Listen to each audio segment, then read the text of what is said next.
ഭാരതസഭയ്ക്ക് ഇത് അഭിമാന നിമിഷങ്ങൾ. കാനഡയിൽ ആർച്ച് ബിഷപ്പായി ഇന്ത്യൻ വൈദികൻ ഫാദർ സൂസെ ജെയ്സു OMI നിയമിതനായി. ഇന്ത്യയിലെ തമിഴ്നാട്ടിൽ നിന്നുള്ള വൈദികനാണ് father സൂസെ Jaisu.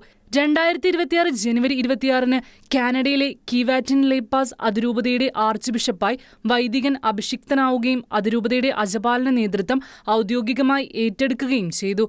2025 November 17 father സൂസെ ജെയ്സുവിനെ Leo 14 പാപ്പ കാനഡയിലെ ആർച്ച് ബിഷപ്പായി നിയമിച്ചത്. കിവാറ്റിൻ ലേപ്പാസ് അതിരൂപതയുടെ അപ്പസ്തോലിക് അഡ്മിനിസ്ട്രേറ്ററായ ആർച്ച് ബിഷപ്പ് മുറേ ചാറ്റ്ലൈൻ സ്ഥാനാരോഹണത്തെ പ്രാദേശിക സഭയ്ക്ക് ഒരു സുപ്രധാന നിമിഷമാണെന്ന് വിശേഷിപ്പിച്ചു. രൂപതയ്ക്ക് ഇത് സന്തോഷത്തിന്റെയും പ്രത്യാശയുടെയും ദിവസമാണെന്ന് അദ്ദേഹം പറഞ്ഞു. തന്റെ സ്ഥാനാരോഹണത്തിന് മുന്നോടിയായി ആർച്ച് ബിഷപ്പ് എന്ന നിലയിൽ തന്റെ പുതിയ ഉത്തരവാദിത്തം ഏറ്റെടുക്കുന്നതിലുള്ള സന്നദ്ധത ഫാദർ സൂസെ ജെയ്സു പ്രകടിപ്പിച്ചു. ആർച്ച് ബിഷപ്പായി സേവനമനുഷ്ഠിക്കാൻ കഴിഞ്ഞതിൽ അതിയായ അഭിമാനമുണ്ട്. കഴിഞ്ഞ ദശകങ്ങളിൽ കാനഡയിലുടനീളമുള്ള വിശ്വാസി സമൂഹത്തിന്റെ വിശ്വാസം, പ്രതിരോധശേഷി, സന്നദ്ധത എന്നിവ താൻ കണ്ടിട്ടുണ്ട്. വിശ്വാസി സമൂഹത്തോടൊപ്പം ഒരുമിച്ച് നടക്കാൻ ആഗ്രഹിക്കുന്നുവെന്നും ഈ യാത്ര ഒരുമിച്ച് ആരംഭിക്കുമ്പോൾ പ്രാർത്ഥനകളും പിന്തുണകളും കൂട്ടായ്മയും വിലമതിക്കാനാവാത്തവയാണെന്നും നവാഭിഷിക്തനായ ആർച്ച് ബിഷപ്പ് പങ്കുവച്ചു.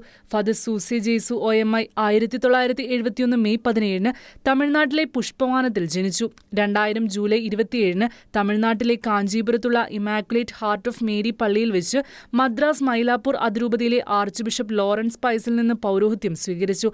മിഷണറി ഒബ്ലേറ്റ്സ് ഓഫ് മേരി ഇമാക്കുലേറ്റിലെ അംഗമായ father Susai English, Cree, Tamil ഭാഷകളിൽ പ്രാവീണ്യമുള്ളയാളാണ്. 2007 കാനഡയിലേക്ക് താമസം മാറി. കനേഡിയൻ പൗരനായി. കാനഡയിലെ അദ്ദേഹത്തിന്റെ ശുശ്രൂഷ പ്രധാനമായും തദ്ദേശീയ സമൂഹങ്ങളിലും നഗരസമൂഹങ്ങളിലുമാണ് ശ്രദ്ധ കേന്ദ്രീകരിച്ചത്. ആർച്ച് ബിഷപ്പായി നിയമിക്കപ്പെടുന്നതുവരെ ഫാദർ സൂസെ എഡ്മണ്ടൺ അതിരൂപതയിൽ സേവനമനുഷ്ഠിച്ച് ഒന്നിലധികം ഇടവകകളിലും തദ്ദേശ മിഷനുകളിലും ശുശ്രൂഷ ചെയ്തു വരികയായിരുന്നു. International desk, Shekinah news.